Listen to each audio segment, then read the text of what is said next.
Bismillah. Assalamualaikum warahmatullahi wabarakatuh. Waalaikumsalam warahmatullahi wabarakatuh. Selamat datang di Yayasan Syamil. Selamat mengikuti tes wawasan setara calon pembina asrama putri baru. Sebelumnya boleh diperkenalkan diri Anda dan latar belakang Anda, dan kemudian tujuan Anda mengikuti pekerjaan di Yayasan Syamil ini.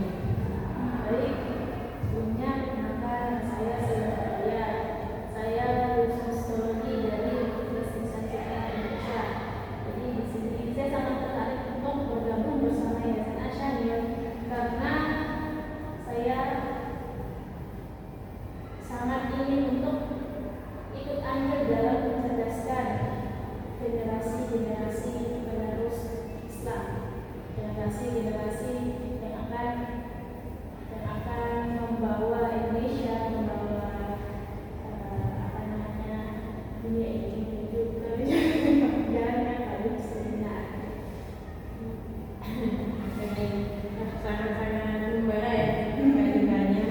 Kemudian boleh diceritakan pengalaman Anda yang relevan dengan pendampingan remaja putri. Pengalaman saya sebelumnya, saya pernah menjadi mentor untuk jenjang SMA. Jadi saya membina anak-anak SMA, anak SMA juga anak SMP di jenjang kelas 12. Lalu saya juga pernah mengikuti terlibat dalam kegiatan rohis dan mendampingi adik-adik dalam kegiatan rohis tersebut. Saya juga pernah mengikuti seminar lembaga perlindungan anak selama kurang lebih 6 bulan. Jadi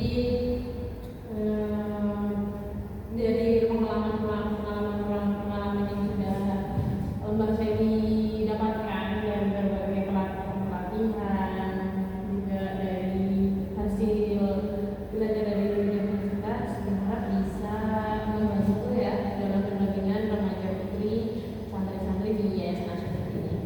Terima kasih. Kemudian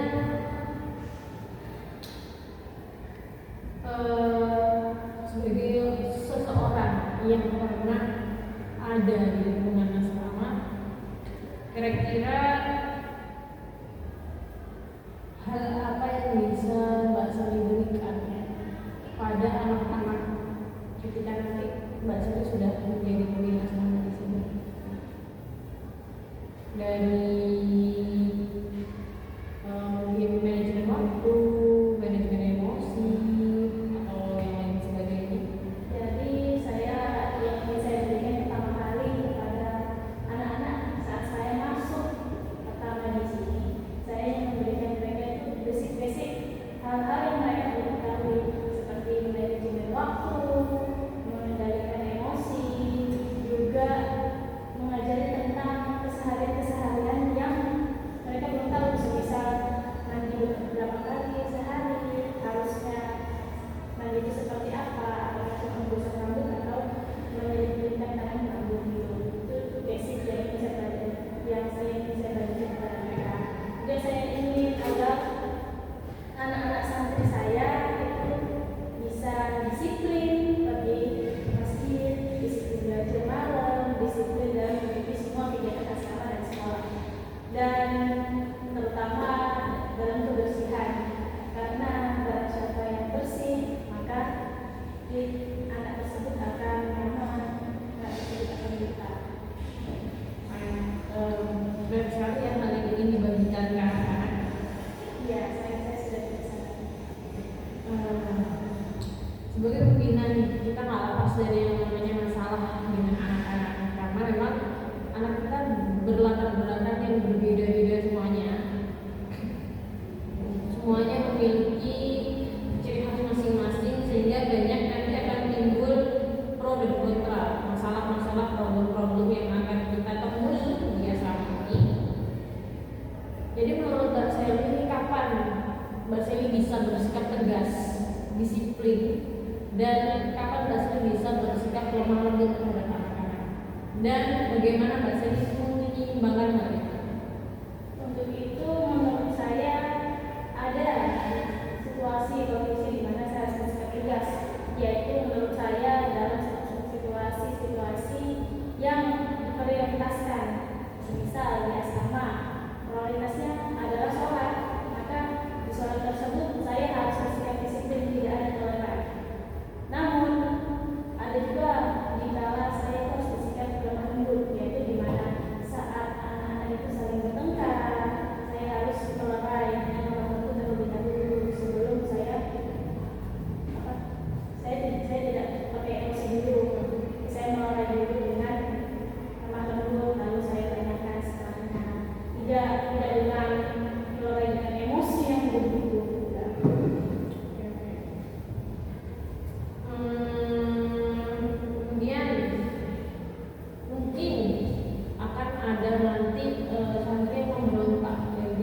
mengembalikan anak itu ke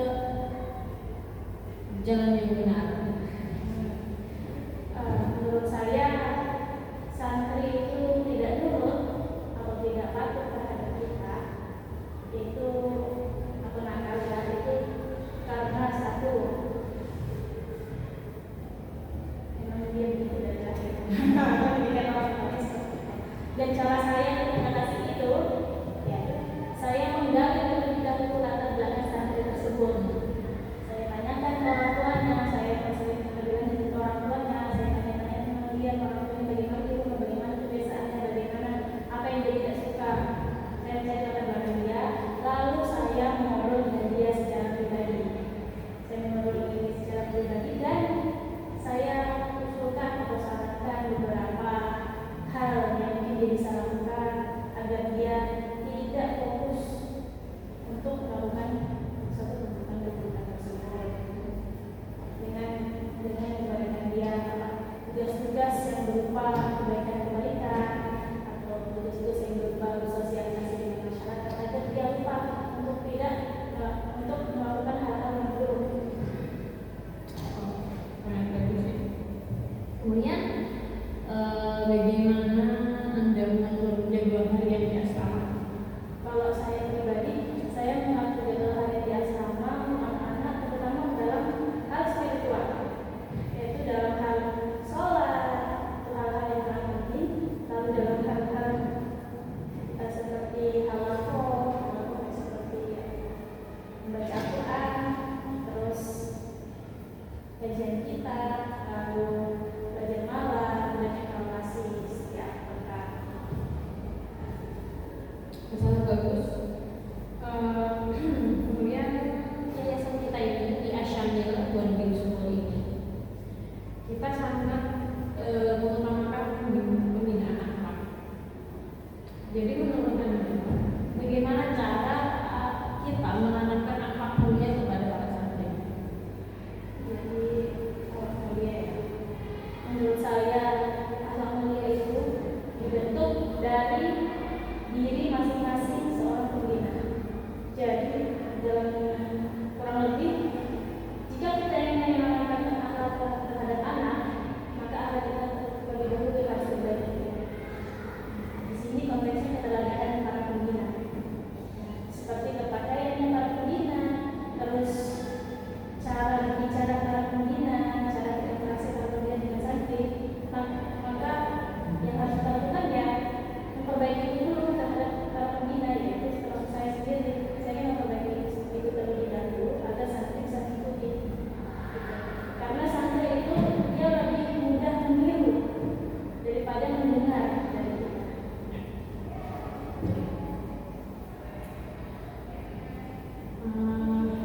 Jika saya tidak diterima sebagai pembina asrama di yayasan ini, apakah Mbak Sally bersedia untuk tinggal di asrama bersama anak-anak? Tentu saya akan bersedia bersama anak-anak karena menurut saya anak-anak juga merupakan kesenangan tersendiri bagi saya. Saya juga sangat nyaman jika berada bersama anak dan berbincang-bincang tentang keseharian mereka menurut pengalaman hidup saya tidak seperti itu. Di antara semua yayasan yang ada di Kalimantan Timur ini dan berbagai organisasi yang ada di sini, mengapa Mbak Sally memilih Yayasan Asyamil sebagai tempat Mbak Sally untuk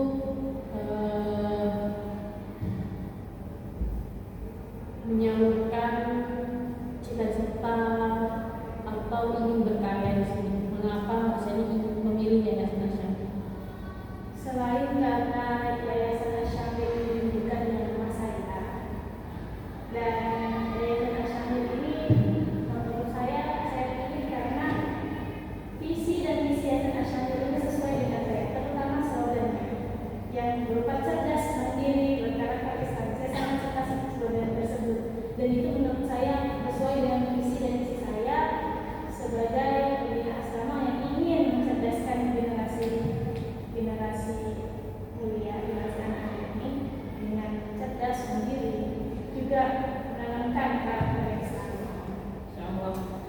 Saya sangat menghargai semangat Mbak Sally dan tujuan Mbak Sally itu bergabung dengan kita mendidik anak-anak, semuanya sangat-sangat luar biasa, Masya Allah.